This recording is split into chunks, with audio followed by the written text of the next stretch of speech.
Hello, തെമുന്ന് മേടിച്ച വാച്ചിൻ്റെ പട്ട റെഡിയാക്കാൻ വേണ്ടി റീറ്റെയിൽ മാർട്ടിൻ്റെ അടുത്തുള്ള വാച്ച് കടയിലാണ് വന്നത്. ഇവിടുത്തെ വാച്ച് കട ഇങ്ങനെയാണ്, ഒരു പെട്ടിക്കടയുണ്ട് ആദ്യം ഷോപ്പിൻ്റെ സൈഡിലും സൂക്കിലൊക്കെ.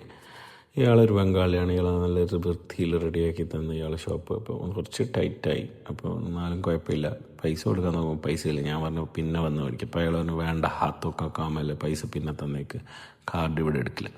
പിന്നെ ഞാൻ എൻ്റെ ഓഫീസിൽ പോയി. ഇതാണ് എൻ്റെ ഓഫീസ്, എൻ്റെ ഡെസ്ക്കാണിത്. അപ്പം ഇവിടുന്ന് ഈ കാഴ്ചകളൊക്കെ എനിക്ക് കാണാൻ പറ്റും. ഇന്ന് വെള്ളിയാഴ്ചയാണ്. അപ്പം ഓഫീസിൽ ഇന്ന് ഫോട്ടോഷൂട്ടുണ്ട്. പുതിയ ഓഫീസിൻ്റെ ഞങ്ങൾ ഒഫീഷ്യൽ വെബ്സൈറ്റിലിടാനുള്ള ഫോട്ടോസ് എടുക്കുന്ന സീനാണ് ഈ കാണുന്നത്. പാർക്കിങ്ങിൽ നല്ല ആളിലിട്ട് നല്ല ബൈക്കൊക്കെ പാർക്ക് ചെയ്തിരുന്നു. അതൊക്കെ കണ്ട നല്ല വൈബാണ്. ഇതിലിങ്ങനെ യാത്ര ചെയ്യാൻ നല്ല രസമായിരിക്കും. ഇത് അനസിൻ്റെ ഗ്യാരേജാണ്. ഗ്യാരേജിൻ്റെ കൂടെ ഇപ്പോൾ ഒരു കീ ഷോപ്പും ഉണ്ട് അവന്. അതിൻ്റെ ഉള്ളിൽ ഇവൻ വേറൊരു ഗ്യാരേജ് സ്വന്തമായിട്ട് തുടങ്ങിയ കച്ചവടമുണ്ട്. ഓരോ ബിസിനസ് ഐഡിയാസ്. അപ്പം അവൻ്റെ ഇൻട്രോ ഇങ്ങനെയാണ്: ഹലോ, അസ്സലാമു അലൈക്കും, അനസാണേ. അതും പറഞ്ഞ് ഞാൻ കളിയാക്കുന്ന സീനാണ് ഈ കാണുന്നത്. അപ്പം ഇവിടെ വന്ന് നിങ്ങൾക്ക് ടോയ്സൊക്കെ മേടിക്കാൻ പറ്റും. ഞാൻ മോന് ടോയ്ക്ക് മേടിക്കാൻ വേണ്ടി വന്നതായിരുന്നു.